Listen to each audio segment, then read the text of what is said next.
Hey everyone, Aquatic Breakfast here. I'm starting up this new series right now called Elder Scrolled, where I discuss lore of the Elder Scrolls universe and add in some of my own theories. In this episode, I will be discussing the many wayshrines that appear throughout Tamriel in the Elder Scrolls Online. Be sure to leave some feedback and suggestions in the comments. I hope you enjoy. This topic will be broken down into 3 sections. What are wayshrines? Where did they come from? And where did they go?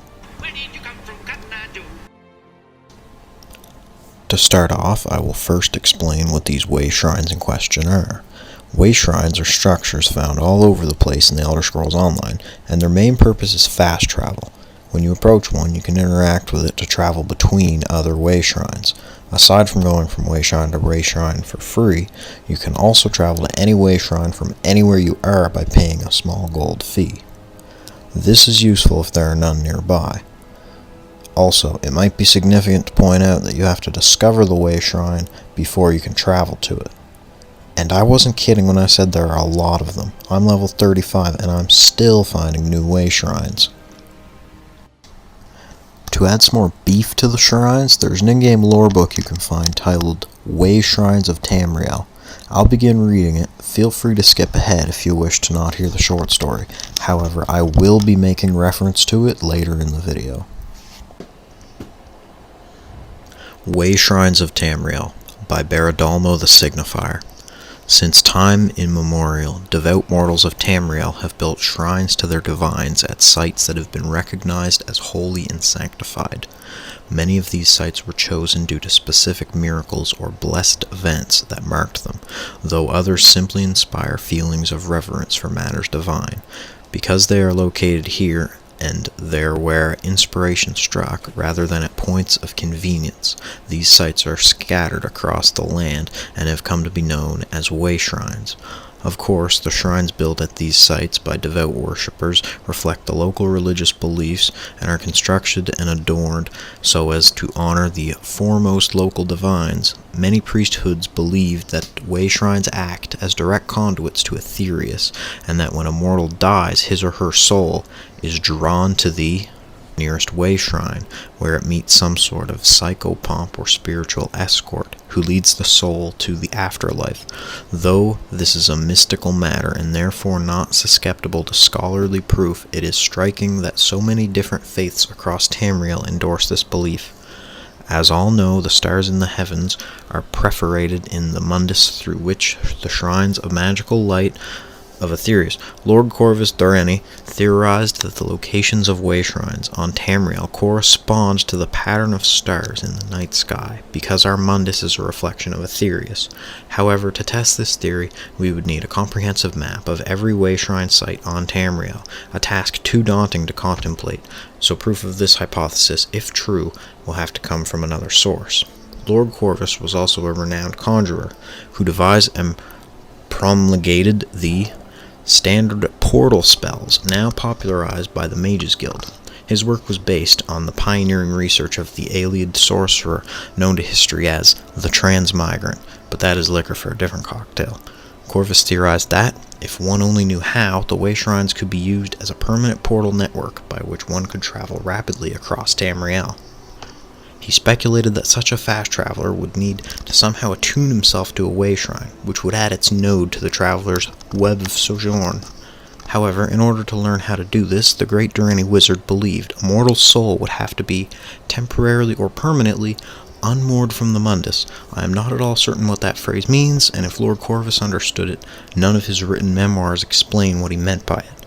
Based on my studies of the notebooks left behind in Lord Corvus's workshop in Doreni Tower, proof and implementation of this theory eluded him, and eventually he abandoned it to return to perfecting variations on Coron's peremptory summons. This book makes things interesting because it confirms that not everyone is able to fast travel, only those whose souls that are unmoored from the mundus. This basically means someone who has no soul. The entire main quest revolves around the fact that the vestige, aka the player you play as, has lost their soul. This explains why the vestige can harness these wayshrines and therefore fast travel.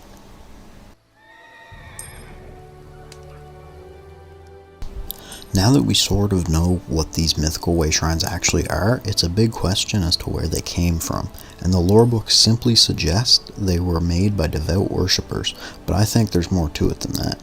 This book also states that it is striking that so many different faiths across Tamriel endorse this belief. In my mind, it sounds almost impossible.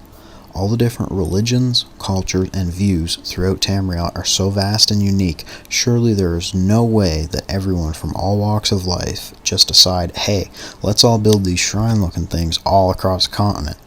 Yeah, let me pull out my calculator for a second. Yeah, that doesn't add up. To strengthen this point, even Cold Harbor, Daedric Prince Molag Bal's Plain of Oblivion, has way shrines. That place is the exact opposite of divine. So who built these structures? My theory is that the Ayleids built them, and here's why.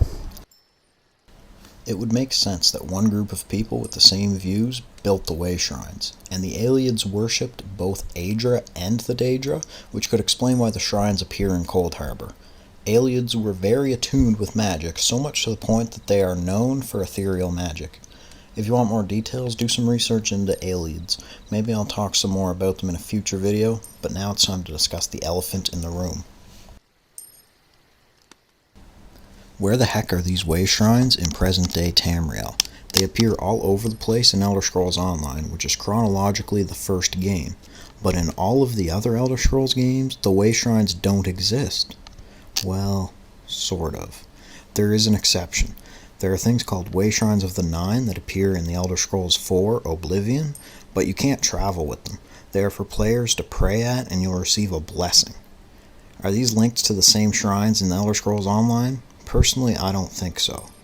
Or maybe the only reason you can't travel with them in that game is because the player has a soul this time. I don't know. Let me know what you think. Back to the main point.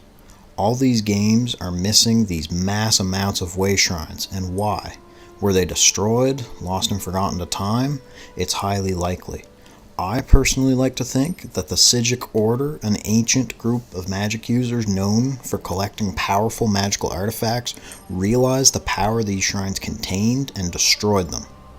I have no evidence to back that up, but it's just my own thoughts.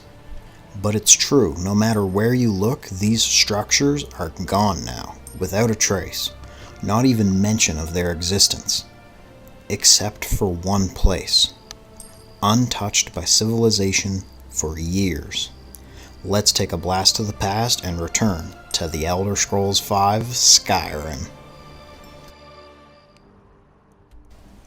With the release of the Dawnguard DLC, there was a new location that the Dragonborn was sent to explore, a place of beauty and snow, a place known as the Forgotten Vale.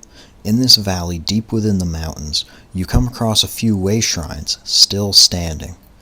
These ones were built by the Snow Elves, not the Ayleids, and the main reason I think they haven't been destroyed is simply because no one could find them. The valley was just so well hidden. These ones share the similar designs as the ones in ESO, but it gets better. What can you do with these way shrines, I hear you ask? You can fast travel and teleport with them, just like the way shrines found in Elder Scrolls Online.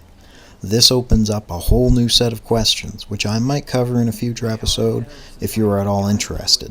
Please give me some ideas for future lore talks and theories.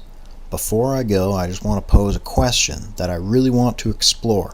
Assuming that the way shrines work the same, why was the Dragonborn able to use them?